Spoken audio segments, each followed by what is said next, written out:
তই যদি কবালৈ ওলাই যাওঁ ওলাই যাওঁতে যদি অলপ বেছি দেৰি হয় তোক মায়ে ঘৰত গালি দিয়ে নিদিয়ে নিদিয়ে কয় আৰু শুনো কলৈ গৈছিলা ইমান দেৰি হ'ল যে তেনেকে কয় তোকনো কি বুলি কয় ঐ ক'ত মেখেলা ধুই আছিলি মেখেলা ধুবলৈ নাই যোৱা অকমান ওলাই গৈছিলো এনেই ঐ কি ভাবি আছ তোৰ লিখাই মোক মাতে মোক কিন্তু বাবু বুলিহে মাতে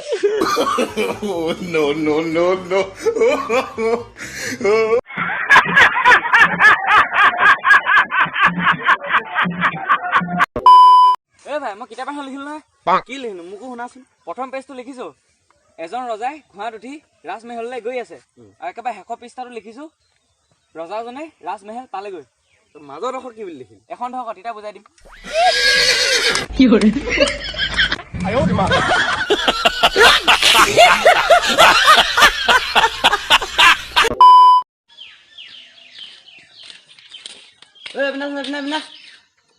কি হ'ল তই বোলে কুই চুটিলে চব পোৱা বুলি কোৱা শুনিছো আকৌনো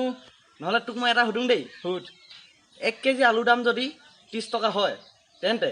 1 কিলো আলুৰ দাম কিমান হ'ব এনেই কৈ পালো নি এই দাম পাওঁ বুলি 60 টকা কেনে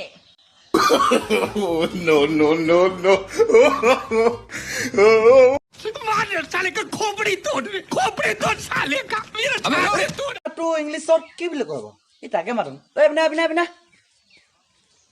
কি এই ঔটেঙাটো ইংলিছত কি বুলি কয় এ ঔটেঙা ঔটেঙা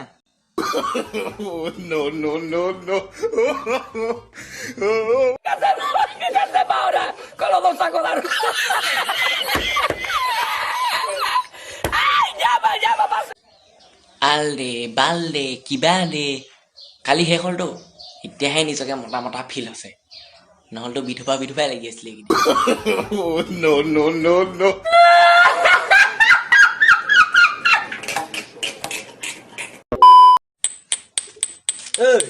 কি কৈ আছে দেখা নাই গজাল মাৰি আছো চামুচাই গজাল মাৰে নি নেমাৰি নি